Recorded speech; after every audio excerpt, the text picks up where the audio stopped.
मित्रों, मैं आप सभी को धन्यवाद देता हूं। आप लोगों ने पहली बार मेरे को मिलने के अवसर पे एक अच्छी भेंट मुलाकात हो। चलो चलो चलो, अरे कर लेते हो गया। आप सभी ने एक अवसर दिया, मैं आपको धन्यवाद देता हूं। मित्रों, जैसे कहा, अक्टूबर महीने में हरियाणा का विधानसभा चुनाव होने वाला है। हमें पूरा भरोसा है इस लोकसभा चुनाव में जो परिणाम आया, हरियाणा की योगदान से तीसरी बार प्रधानमंत्री नरेंद्र मोदी जी की दिल्ली में सरकार बनी है।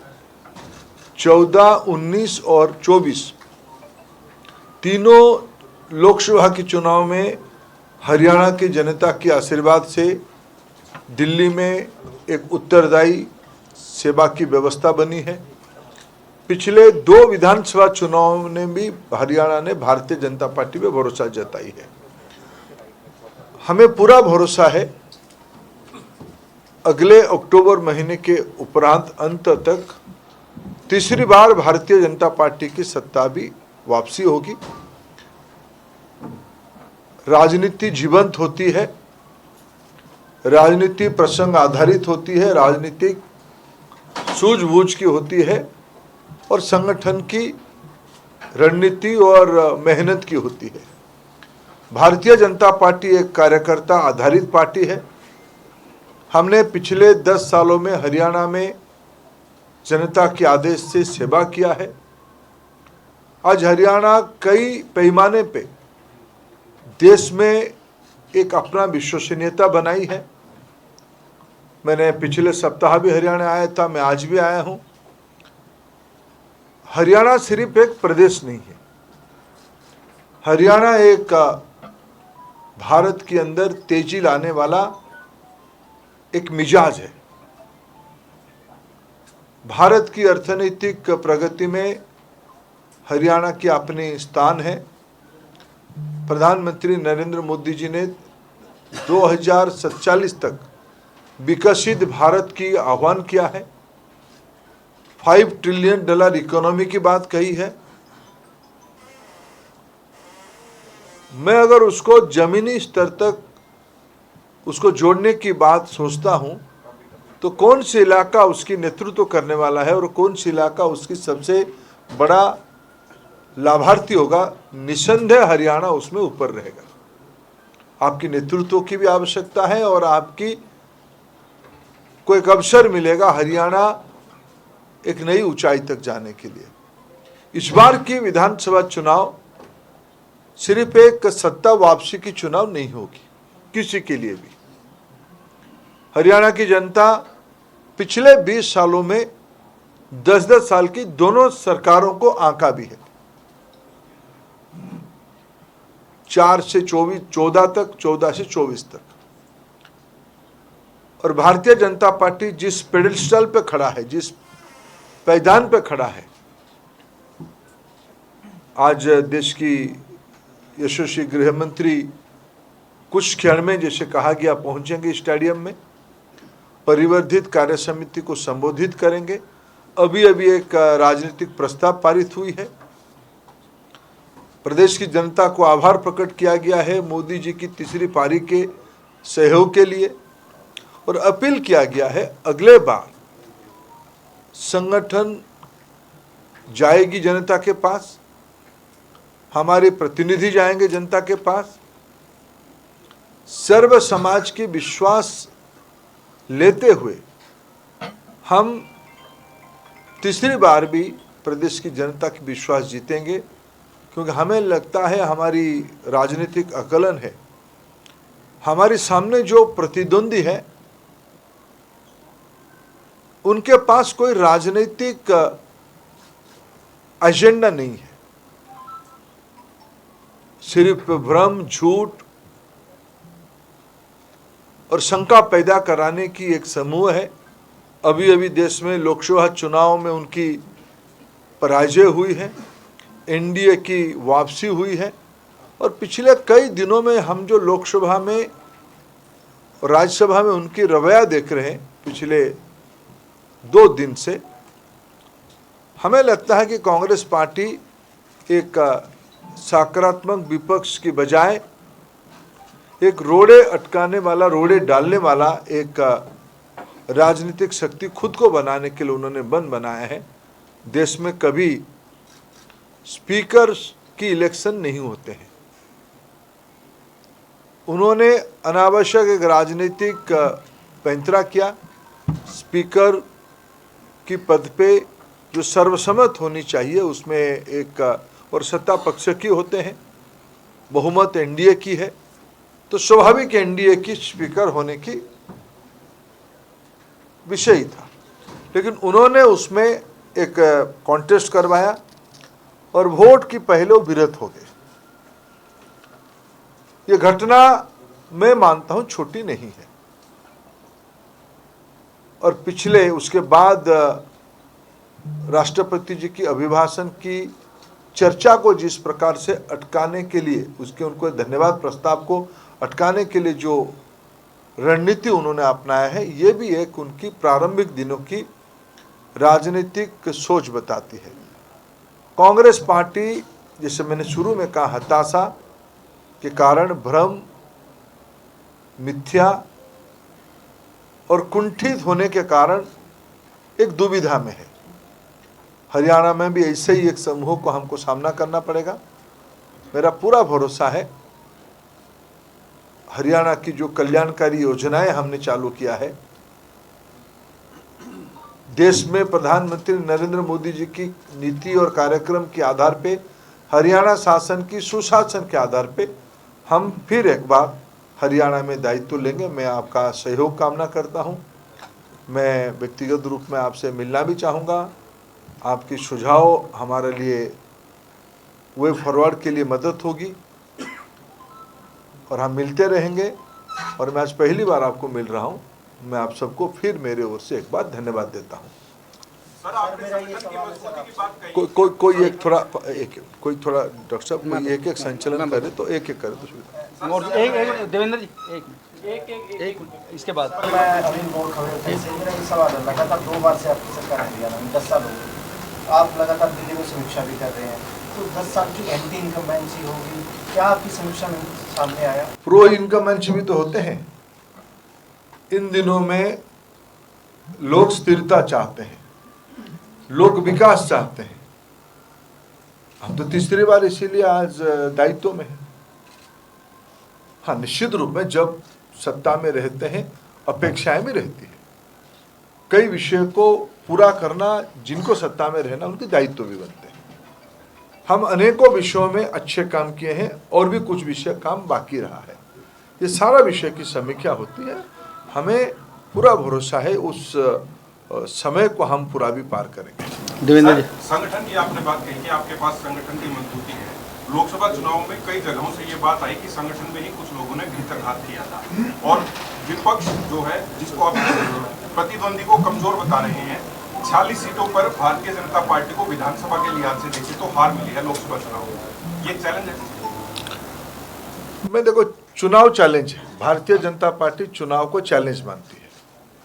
नगर पंचायत की चुनाव हो या देश की राष्ट्रपति जी की चुनाव।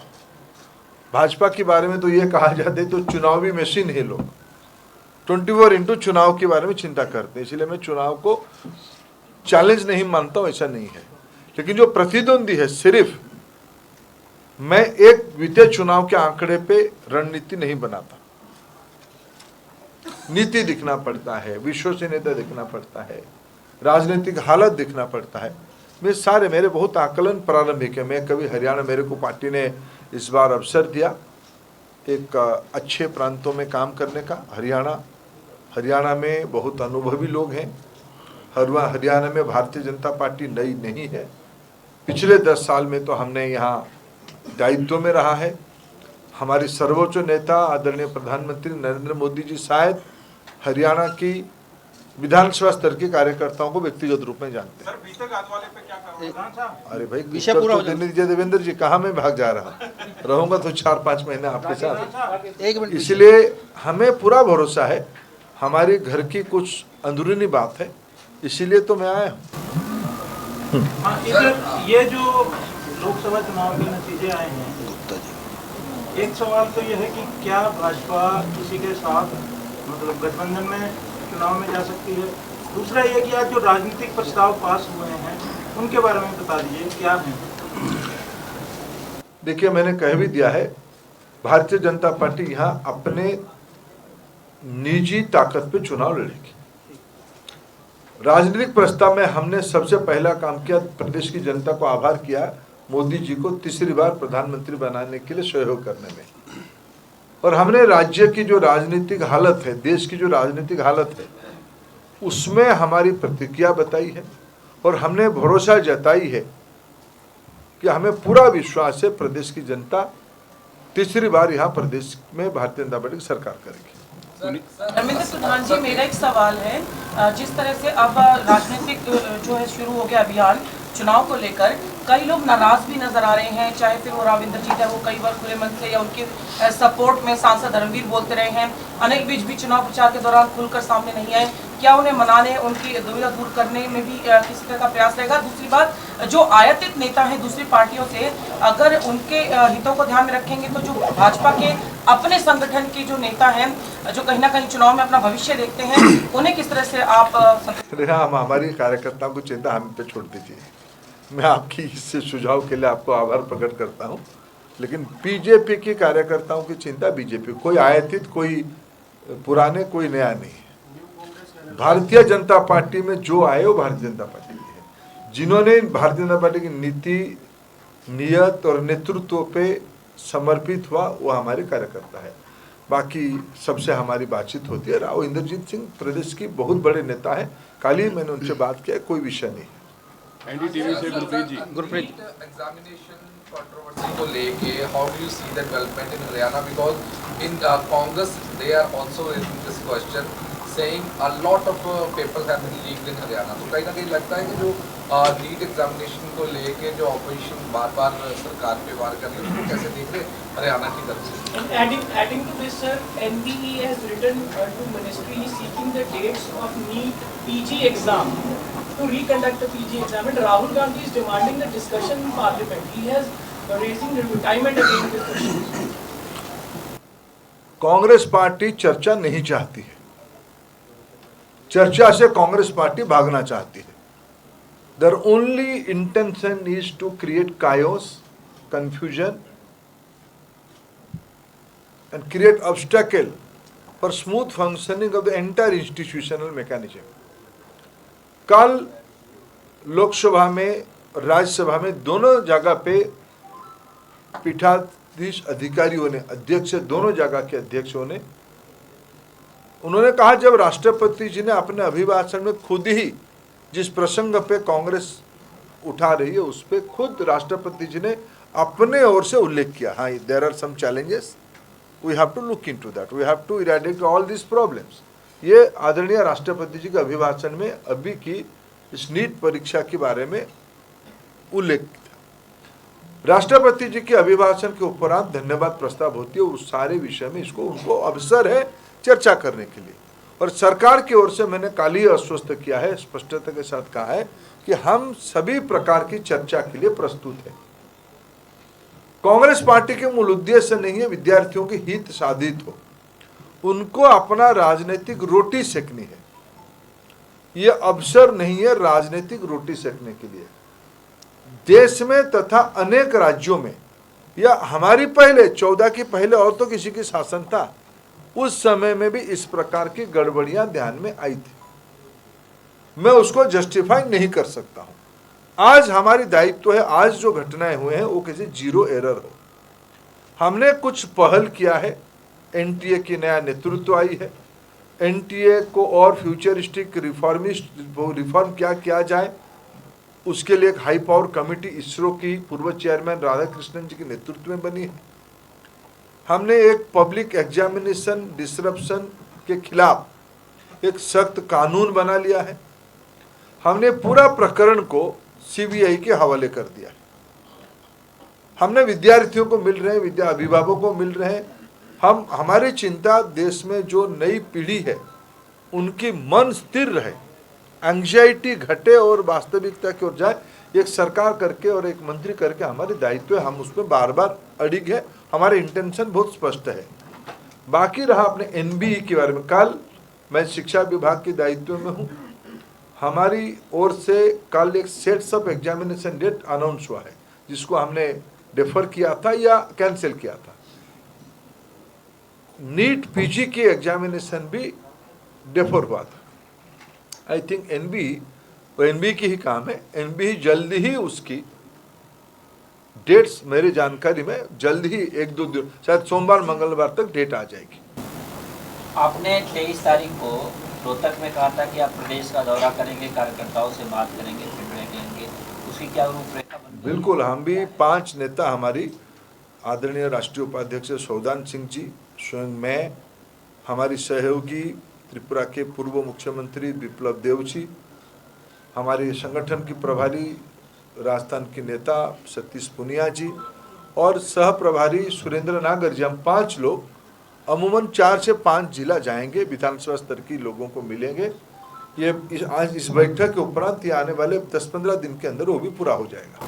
सर, 2019 में आपकी 10 की 10 लोकसभा सीट आई थी, पर विधानसभा की सीट जो थी वो इतनी अच्छी नहीं थी। और अब जब लोकसभा सीट 5 निकल कर आई है, तो आप विधानसभा में कितनी उन सीटों को कैसे मोटिव कर सकते हैं कि आप गठबंधन? बहन जी, ये सामाजिक जीवन है, राजनीति है, हरियाणा का राजनीति है। आप इंतजार करिए, क्या होगा आगे देखते रहिए। मैं आपको इतना ही कहूँ, सरकार भारतीय जनता पार्टी की बनना तय है। एक बाकी पूछे योगेंद्र जी। जनता पार्टी 4.5 साल को सत्ता में रहे, कल उन्होंने प्रेस कॉन्फ्रेंस की थी, तो उन्होंने कहा कि मैं बीजेपी के साथ किसी सूरत में नहीं जाऊंगा, फ्री और बाद में। तो भाजपा इसको किस तरह से देखती है? हम किसी तरफ से नहीं देख रहे हैं। भारतीय जनता पार्टी 90 विधानसभा अपने बलबूते पे लड़ेगा और हम बहुमत के साथ सरकार बनाएंगे। बाकी कह दिया मैंने, बाकी कोई मित्र कोई और की गिरफ्तारी को लेकर आज भी आम आदमी पार्टी की ओर से जगह जगह पर प्रदर्शन किया जा रहा है, कहा जा रहा है कि सीबीआई और ईडी का गलत उपयोग हो रहा है। कोर्ट का ऑर्डर तो कोर्ट ने दिया है। High court, supreme court, lower court, सारे विषय उसमें जुड़े हैं। देखो, कोई चोरी और सीनाजोरी एक जो हिंदी की विषय है, मुहावरा है, यही है। कानून के ऊपर कोई नहीं है। लोकसभा का चुनाव जो है वो मोदी जी के चेहरे पे लड़ा गया।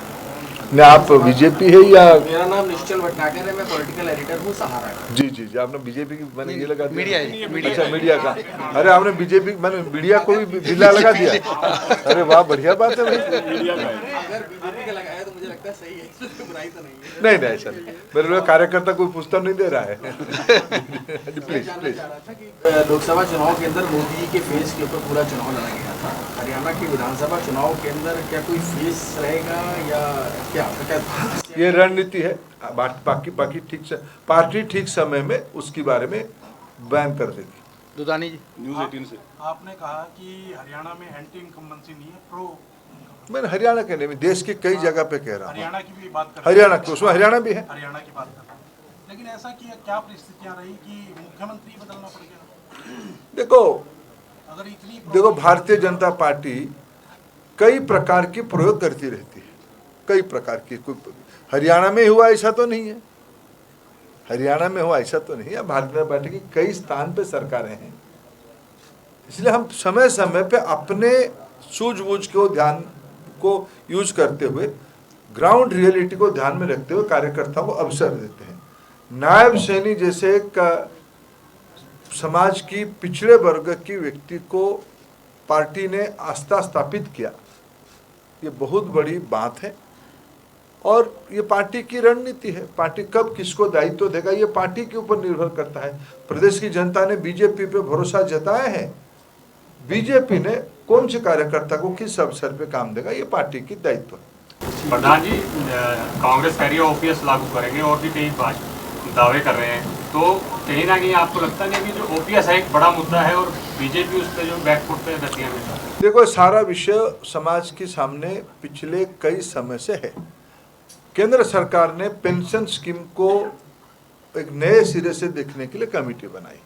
ये सारा विषय उस मेरी ओर से कह सकता हूँ वो सारे विचार थे। प्रधान जी, एक लास्ट क्वेश्चन ये है कि मैनिफेस्टो क्या कोई इस विधानसभा चुनाव के लिए? अरे अभी तो हम कमर कसना शुरू किया, बेल्ट लगा रहे हैं, फिर आएंगे बार बार। चलिए, थैंक यू। आप सबका बहुत बहुत धन्यवाद। आदरणीय अमित शाह जी लगभग 3:30 बजे आएंगे, उसके बाद आप वहाँ उनके शॉर्ट्स के लिए आ सकते हैं। हरियाणा की हर राजनीतिक खबर के विश्लेषण के लिए हमारे चैनल जनमत हरियाणा को लाइक, शेयर और सब्सक्राइब करना ना भूलें।